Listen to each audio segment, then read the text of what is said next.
Hello. हमने अभी तक मैथमेटिक टूल्स में इतना पढ़ चुके हैं। कैलकुलस कैलकुलस पढ़ चुके हैं हम, जिसमें डिफरेंशिएशन और इंटीग्रेशन था टॉपिक। ये हो गया हमारा कंप्लीट। फिर हमने लास्ट वीडियो में हमने पढ़ा था ट्रिग्नोमेट्री, ये भी कंप्लीट हो चुका। आज हम मैथमेटिकल टूल्स को कंप्लीट कर देंगे, क्योंकि आज जो भी पढ़ेंगे हम ऑलरेडी पढ़ चुके हैं। सारा का सारा 10th लेवल तक का है, इसमें कुछ भी नया कुछ भी नहीं है। तो एक तरह से ये रिवीजन हो रहा है हमारा। अब हमारे बचे हुए टॉपिक्स कौन कौन से हैं? एक तो एलजेब्रा है, ज्योमेट्री है और लॉगरिदम्स है। ये तीन ही टॉपिक है, बेसिक लेवल पे पढ़ेंगे, नया कुछ भी नहीं होगा, एज ए रिवीजन ही है। और इसमें मेन फॉर्मूला है बस, और कुछ भी नहीं है। हम प्रैक्टिस ज़्यादा नहीं करेंगे, क्योंकि फिजिक्स में इतना कोई ज़्यादा रोल नहीं है इनका। तो सबसे पहले एलजेब्रा से स्टार्ट करते हैं। एलजेब्रा में हम ये तीन चीज़ें पढ़ेंगे। पहला तो फॉर्मूला, दूसरा क्वाड्रेटिक इक्वेशन और तीसरा बाइनोमियल इक्वेशन। तो सबसे पहले फॉर्मूला देखते हैं एलजेब्रा के, कि हमने सारे 10th लेवल तक के फॉर्मूले हैं, और भी है, लेकिन बेसिक जो है ना, जो यूज़ होने वाले हैं ज़्यादातर, वो इतने ही हैं। ये हमने पढ़ रखे हैं सारे के सारे। अगर फॉर्मूले याद ना हो, एलजेब्रा का ऐसा है कि फॉर्मूले याद भी ना हो ना, तो आप फॉर्मूले निकाल सकते हो। अब जैसे मैं a प्लस बी का अगर मैं निकालना चाहूँ, तो देखो कैसे निकलेगा। a plus b whole square है, तो इसको मैं कैसे लिखूँगा? a plus b, a plus b. अब इनका मल्टीप्लाई करके अगर हम रिजल्ट निकालें, तो इसका रिजल्ट यही निकलेगा, ए square plus B square plus 2ab। जैसे इसका मैं इसके साथ, इन दोनों के साथ मल्टीप्लाई करूँगा तो ए स्क्वायर प्लस ए बी, और फिर इसका इनके साथ करूँगा तो बी ए प्लस बी स्क्वायर। तो ये क्या हो गया? ए square plus B square plus 2ab। यही रिजल्ट आया। तो हम इस तरह से सारे रिजल्ट निकाल भी सकते हैं। जैसे ये देखो, a प्लस बी का whole square plus a minus b का होल स्क्वायर। तो इसका रिजल्ट हम इन दोनों, इसको मतलब a प्लस बी का होल स्क्वायर क्या हो गया? ए square plus B square plus 2ab। और a माइनस बी का होल स्क्वायर क्या हो गया? ए square plus B square minus 2ab। अगर मैं इसकी जगह रखूँ, इन दोनों की जगह, तो रिजल्ट ये आएगा, अगर प्लस होगा तो। अगर हम इन दोनों के रिजल्ट को जोड़ेंगे, एडअप करेंगे, तो इसका रिजल्ट ये आएगा 2a square plus B square. कैसे? जैसे ये तो हो गया a प्लस बी का होल स्क्वायर, और a माइनस बी का होल स्क्वायर क्या होता है? ए square plus B square minus 2ab। अब इसको और इसको मैं ऐड करूँगा, तो ए स्क्वायर और ए स्क्वायर हो गया 2a स्क्वायर, बी स्क्वायर और बी स्क्वायर हो गया 2b स्क्वायर, और ये माइनस का 2ab है, ये प्लस का 2ab है, तो ये इससे कैंसिल आउट हो गया, प्लस में 0। तो ये क्या हो गया? 2 कॉमन ले लेता हूँ, ए स्क्वायर प्लस बी स्क्वायर। ये देखो रिजल्ट आ गया इसका। तो इस तरह से a प्लस बी का होल स्क्वायर और माइनस में a माइनस बी का होल स्क्वायर, इसका रिजल्ट क्या आएगा?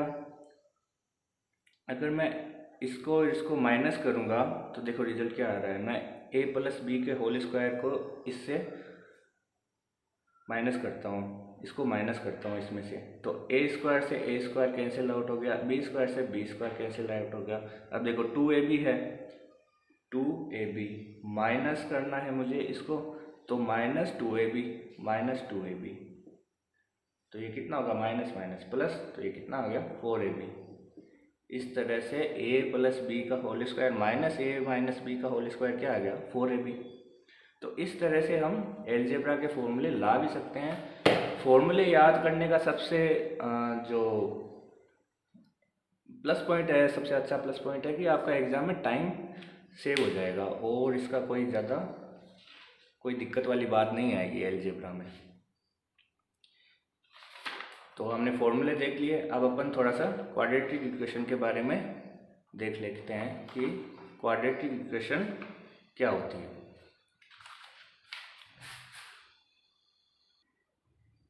देखो क्वाड्रेटिक इक्वेशन, इसको मैथ्स में ऐसे शो करते हैं, ए x square plus B x plus C equals to 0। ये क्वाड्रेटिक इक्वेशन है और इसकी डेफिनेशन होती है कि जिस इक्वेशन की डिग्री 2 हो, यानी कि इक्वेशन ऑफ सेकेंड डिग्री, उसको हम क्वाड्रेटिक इक्वेशन बोलते हैं। डिग्री से मेरा मतलब x की घात 2 होना, बस यही डेफिनेशन है क्वाड्रेटिक इक्वेशन की। अगर मैं इस इक्वेशन के रूट्स निकालना चाहूँ, है ना, मूल निकालना चाहूँ या फिर रूट्स निकालना चाहूँ, तो रूट्स इसके क्या होंगे, एक फॉर्मूला हमने पढ़ रखा है श्रीधराचार्य सूत्र, बस उससे इसके रूट निकल जाएंगे। जैसे ये इक्वेशन है a² + bx + c = 0, तो मैं इसके रूट्स कैसे निकालूंगा, इसका फॉर्मूला होता है -b ± b² - 4ac का √/2a, ये आपका सीधा सूत्र हो गया। अब इसका एक एग्जांपल लेते हैं।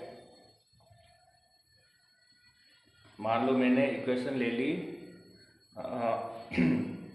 6x² - 13x + 6 = 0, तो x के रूट्स है वो क्या हो जाएंगे, -b क्या है इसमें 13 -13, ठीक है, प्लस माइनस b² - 13 का होल स्क्वायर, माइनस में 4ac, 4a है 6 और c है 6, इसका करना है अपन को √/2a कितना है 6, तो इसको सोल्व करेंगे तो इसके रूट्स आ जाएंगे। ये हो गया 13 प्लस माइनस ये हो गया 169 माइनस ये हो गया आपका, ये मल्टीप्लाई में है 4 × 6, तो ये कितना आ जाएगा 36 × 4 144, इसका अपन को √ करना है अपॉन में 12।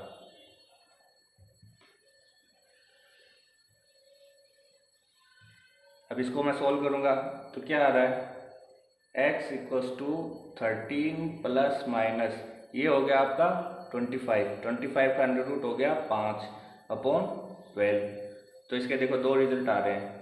एक तो मैं 13 + 5 करूंगा मैं, ये कितना आ गया 18/12, और दूसरा कितना हो गया, मैं 13 में से 5 को माइनस करूंगा तो ये कितना आ गया 8/12, तो ये कितना हो गया 6 से अपन भाग देते हैं तो 3/2, और ये हो गया 4 से मैं इसको डिवाइड करूंगा तो 2/3, ये इसके रूट्स आ गए। तो इस तरह से क्वाड्रेटिक इक्वेशन के रूट्स अपन निकाल सकते हैं। अब देखो बाइनोमियल थ्योरम, क्वाड्रेटिक इक्वेशन होगी, अब ये लास्ट है बाइनोमियल थ्योरम।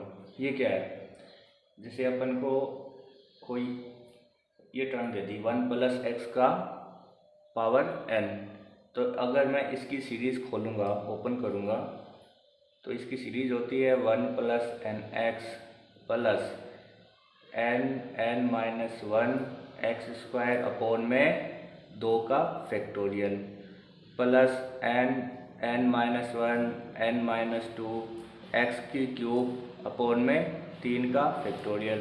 तो इस तरह से आपकी सीरीज चलती जाएगी। ये फैक्टोरियल कैसे ओपन होते हैं, जैसे 3 का फैक्टोरियल क्या होगा 3, 2 और 1, मतलब उल्टा चलना है 1 तक, इसका क्या हो गया 6, तो 3 का फैक्टोरियल कितना हो गया 6, 2 का फैक्टोरियल क्या हो गया 2 × 1 = क्या हो गया 2, ऐसे ही 4 का फैक्टोरियल क्या हो गया 4 × 3 × 2 × 1, तो ये कितना हो गया 24। इस तरह से फैक्टोरियल ओपन होते हैं। तो इसकी सीरीज क्या हो गई ये। अब अगर मैं यहाँ पे एक कंडीशन अप्लाई कर दूँ, जैसे कि if mod x less than very less than 1, यानी कि 1 से बहुत छोटा हो अगर x, तो देखो अगर 1 से बहुत छोटा होगा x, तो इसकी जो हायर पावर है ना वो और ज़्यादा छोटी हो जाएगी। मतलब मैं कह सकता हूँ कि ऑलमोस्ट 0 हो सकती है। तो ऑलमोस्ट जीरो मतलब हम x की जो भी हायर पावर होगी हम उसको जीरो ही मान लेते हैं, नेगलेक्ट कर देते हैं। तो ये जीरो हो गया, ये जीरो हो गया, तो और आगे पावर बढ़ती जाएगी तो सारी टर्म्स जीरो होती जाएगी। तो अगर मैं ये कंडीशन अप्लाई करूँ तो जो इसका रिजल्ट है ना वो आ जाएगा 1 + n(x). अगर ये कंडीशन अप्लाई करूँ तो अगर मैं इसका एक एग्जांपल देखूँ, फिजिक्स में ही देखूँ, तो देखो फिजिक्स में इसका एक एग्जांपल ले लेते हैं, ग्रेविटेशन का ही ले लेते हैं, जो आपका ग्रेविटेशन टॉपिक होगा उसका एग्जांपल ले लेते हैं। जैसे कि आपको दे रखा है g' = g(r²/r+h²)।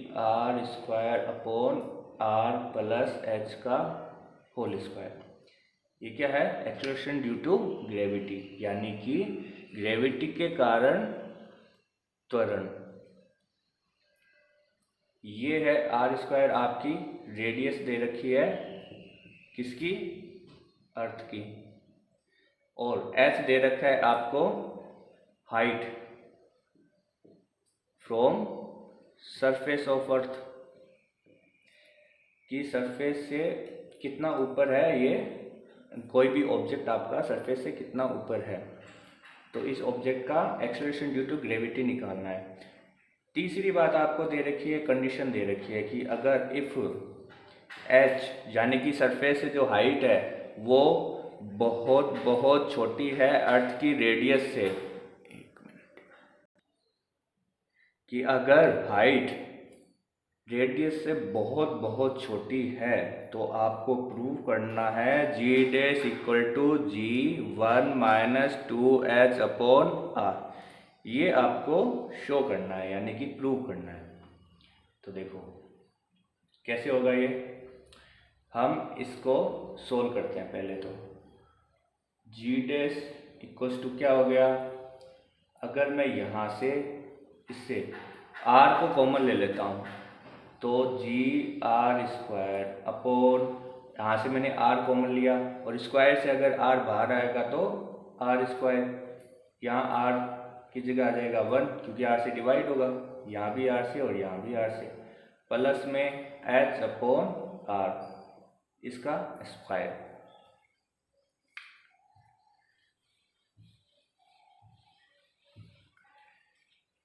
ये r² से r² कैंसिल आउट हो गया, तो इसका रिजल्ट क्या आ गया, g' = g। अगर मैं इस टर्म को ऊपर ले जाऊंगा तो यहाँ तो घात प्लस है और ऊपर जाने पर घात -2 हो जाएगी, तो ऊपर जाने पर ये रिजल्ट क्या हो जाएगा, 1 + h/r⁻²। अपन को शो क्या करना है, g' = g1 - 2h/r, ये अपन को शो करना है। अब ये देखो ये किस सीरीज के हम कंपेयर कर सकते हैं, 1 + x⁴n, जहाँ पे x हो गया h/r और n हो गया -2। तो देखो इसको अपन इस सीरीज से ओपन करते हैं, 1 + x⁴n, ये सीरीज ओपन करते हैं, ये बाइनोमियल सीरीज है, इसे अपन ओपन करें तो ये ओपन किस तरह से होगी, देखो g' बराबर क्या आ गया, g तो बाहर है ही, 1 + x⁴n मान लेते हैं इसको, तो इसका क्या हो जाएगा, 1 + n क्या है, -2 h/r, x होता है ना यहाँ पे, प्लस -2 -3, ये -3 कैसे आया, आपका क्या होता है n-1, n क्या है -2 और -1 = -3, इस तरह से -3 आया। मल्टीप्लाई में क्या है, h/r यानी कि x² और अपॉन में 2 का फैक्टोरियल, तो इस तरह से ये सीरीज चलेगी।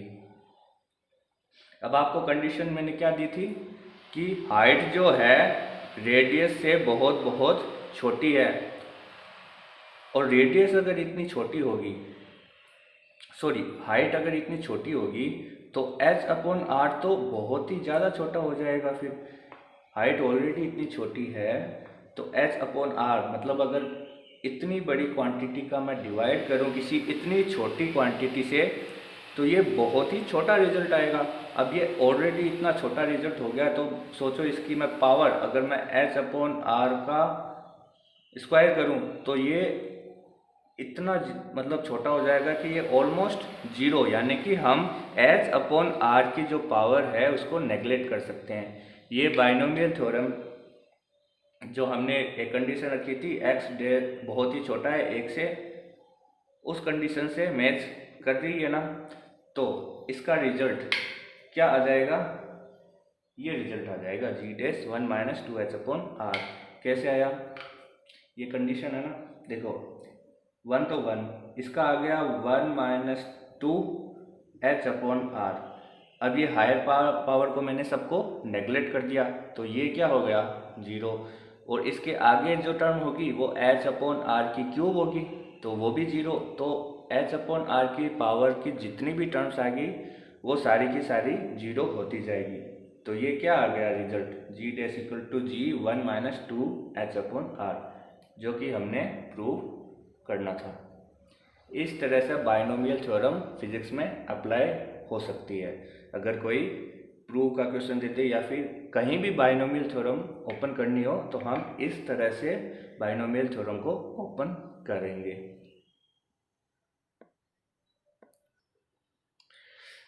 अब देखिए अपन बात करते हैं लॉगरिथम्स की।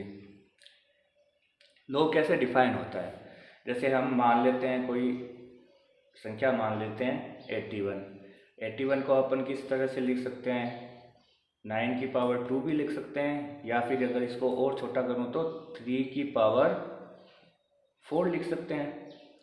ठीक है, 81 को अपन क्या लिख सकते हैं, 3 की पावर 4। अब इसी को मैं लॉग में कैसे लिखूँगा, जैसे 81 बराबर क्या हो गया, 3 की पावर 4।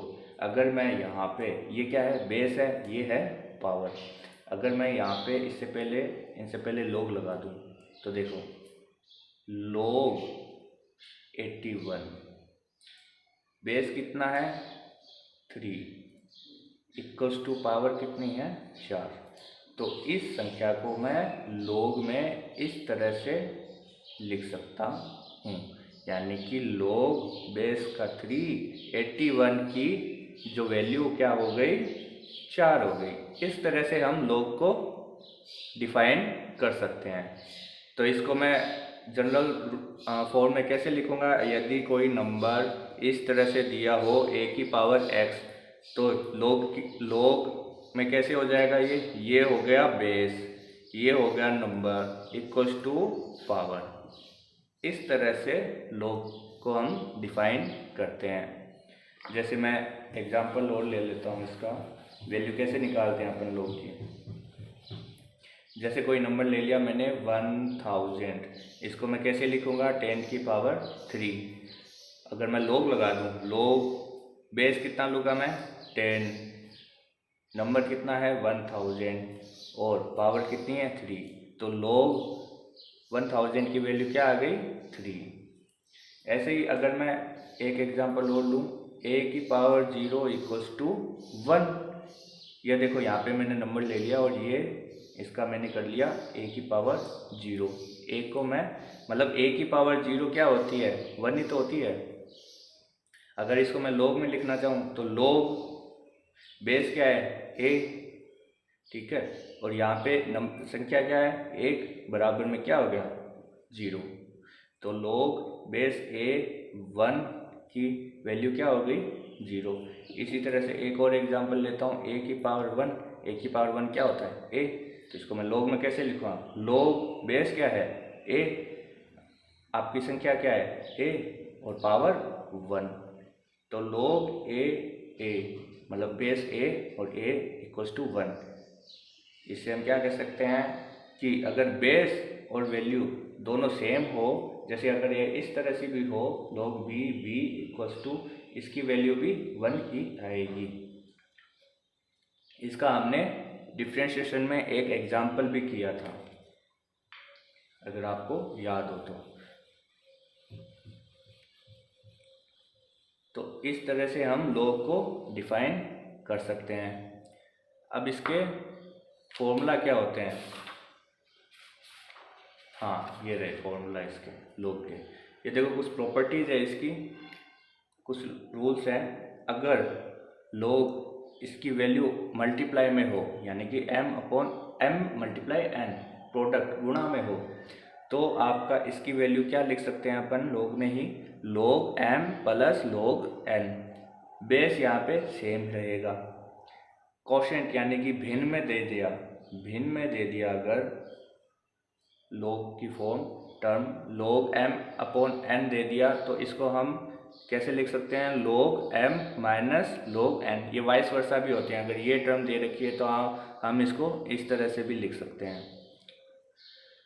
पावर में दे दिया अगर कोई टर्म, तो log m की पावर n हो तो ये जो पावर है वो log से पहले आ जाती है, n log m। ऐसे ही अगर बेस चेंज करना हो किसी नंबर का, तो देखो कैसे होता है, log यहाँ पे बेस a है और वैल्यू है m।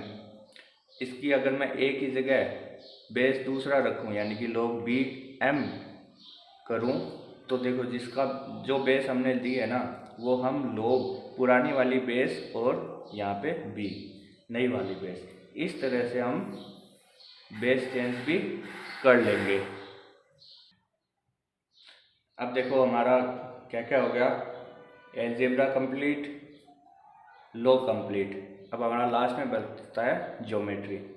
ज्योमेट्री में दो टॉपिक है, स्लोप और मेंसुरेशन। स्लोप के बारे में हमने डिफरेंशिएशन में भी डिस्कस किया था थोड़ा सा, जब हमने मैक्सिमा मिनिमा पढ़ा था, या फिर कर्व की, किसी कर्व की स्लोप निकाली थी डिफरेंशिएशन में। तो हम वापस देख लेते हैं किसी कर्व की ना ढाल यानी कि स्लोप कैसे निकालते हैं। तो ये मेरे को कोई एक स्ट्रेट लाइन का ग्राफ दे दिया। अब ढाल क्या होता है, m होता है, और ढाल निकलती कहती है कैसे है, m की वैल्यू मान लो ये पॉइंट्स क्या हो गए, x2 y2, इसके कोऑर्डिनेट्स, इस पॉइंट के कोऑर्डिनेट्स क्या हो गए x2 y2, और इसके क्या कोऑर्डिनेट्स हो गए x1 y1। तो ढाल क्या होता है, ऊपर तो होते हैं y एक्सिस के कोऑर्डिनेट और नीचे होते हैं x एक्सिस के कोऑर्डिनेट। तो m बराबर क्या होता है, अपन final value minus initial value करेंगे अपन। सबसे पहले y के कोऑर्डिनेट्स फाइनल क्या है y2, माइनस इनिशियल क्या है y1, upon final x2 minus initial x1। ये हो गए y के कोऑर्डिनेट्स और ये हो गए x के कोऑर्डिनेट्स। फाइनल वैल्यू, ये ग्राफ ऐसे जा रहा है, शुरू यहाँ से है, ख़त्म यहाँ पे है, तो जहाँ पे ख़त्म हो रहा है वो फाइनल पॉइंट होते हैं। तो y अपॉन x होगा, y की final value y2 minus y1 upon x2 minus x1। तो आपका इस तरह से स्ट्रेट लाइन हो तो आपकी ढाल पॉजिटिव आएगी हमेशा। दूसरा, अगर यही ग्राफ हमको इस तरह से दे दे, तो यहाँ पे इनिशियल वैल्यू क्या हो गई x1 y2, और यहाँ पे फाइनल वैल्यू क्या हो गई x2 y1। तो इसकी ढाल क्या हो गई, m इक्वल्स टू क्या हो गया, फाइनल वैल्यू y की क्या है y1 माइनस y2 अपॉन में final value x2 minus initial value x1। अगर मैं इस फॉर्म में लेके आऊँ तो ये क्या हो जाएगा y2 minus y1 upon x2 minus x1। तो यहाँ से क्या पता चल रहा है अपन को, जो ढाल है वो क्या आएगी नेगेटिव। अगर इस तरह का ग्राफ दे दे तो ढाल हमेशा नेगेटिव आएगी। अब देखो इस तरह से कोई कर्व दे दे तो, और आपको यहाँ पे आपको ढाल निकालनी होगी। इस तरह के एग्जाम्पल हमने डिफरेंशिएशन में किए थे। तो इसको मैंने क्या किया था, फिर इसको मैं बड़ा करता हूँ, यहाँ पे 2 पॉइंट मानता हूँ इस तरह से, ये है और ये मैंने टेंजेंटली यहाँ पे 2 पॉइंट माने थे डिफरेंशिएशन में, याद करो यहाँ पे 2 पॉइंट माने थे। तो ये इस तरह से इसको मैंने बड़ा किया, ये होगा dx, ये होगा dy। तो आपकी ढाल स्लोप क्या आ जाएगी dy बाई dx, और ये किसके बराबर होता है tan थीटा के। ये भी tan थीटा के बराबर होता है और ये भी tan थीटा के बराबर होता है अगर हमको यहाँ पे थीटा की वैल्यू हो और यहाँ पे थीटा की वैल्यू हो। इस तरह से हम किसी कर्व का स्लोप निकाल सकते हैं। अब फिर अपना लास्ट टॉपिक है मेंसुरेशन। मेंसुरेशन वही है जो अपन ने 10th तक पढ़ा है। अभी तक हम वही सब कर रहे हैं जो हमने 10th तक पढ़ रखा है। मेंसुरेशन में आपको कुछ फॉर्मूले हैं, इससे ज़्यादा भी है और भी है। जितने भी फिगर्स होंगे आपके 2D और 3D के एंड 3D के जितने भी फिगर्स होंगे उनके एरिया, वॉल्यूम और पेरीमीटर ये सब आपको पता होनी चाहिए। सर्किल का पेरीमीटर यानी कि सरकमफेरेंस क्या होता है 2 पाई are, area pi are square, ये सब आपको पता होने चाहिए, फॉर्मूले पता होना चाहिए, बस इतना काफ़ी है आपको मेंसुरेशन में। अब जैसे सिलेंडर है, इस तरह से होता है। सिलेंडर की हाइट होती है h, ये हो गया r, रेडियस, ये सर्किल होता है, इसका हो गया रेडियस r। अब ये क्या है l, हाँ सिलेंडर में l होगी आपकी हाइट। ऐसे ही कौन ये होगी आपकी रेडियस, ये होगी आपकी हाइट और ये आपकी होती है लेटेंट हाइट यानी कि तिर्यक ऊंचाई। तिर्यक ऊंचाई होती है। अब आप में से इसमें से कोई एक वैल्यू दी हो और दूसरी निकालनी हो तो देखो ये क्या बन रहा है, राइट एंगल है ना। ये है हाइट h, ये है लेटेंट हाइट और ये है r। मान लो इसकी वैल्यू निकालनी हो तो हम यहाँ पे क्या लगाएंगे, पाइथागोरस थ्योरम लगाएंगे। पाइथागोरस थ्योरम लगाएंगे अपन। पाइथागोरस थ्योरम क्या होता है, कर्ण का स्क्वायर इक्वल्स टू आधार का स्क्वायर प्लस लंब का स्क्वायर। यहाँ पे कर्ण क्या है एल स्क्वायर, ठीक है, आधार क्या है आर स्क्वायर प्लस लंब क्या है ये एच स्क्वायर।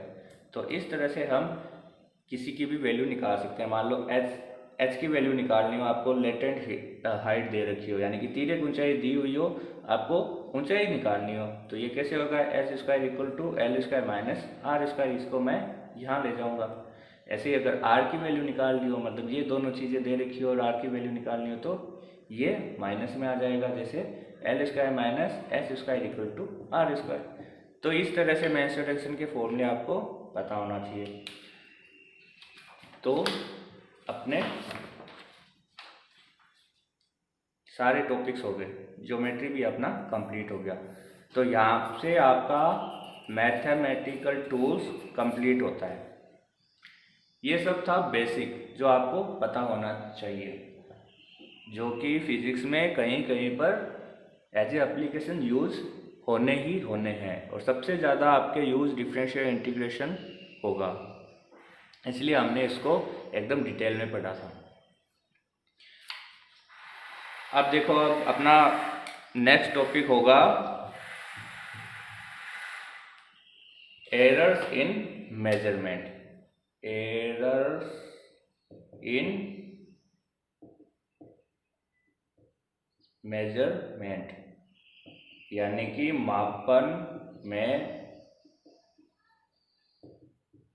त्रुटियां। ये हमारा यूनिट फर्स्ट है, ये करेंगे हम नेक्स्ट वीडियो में। धन्यवाद।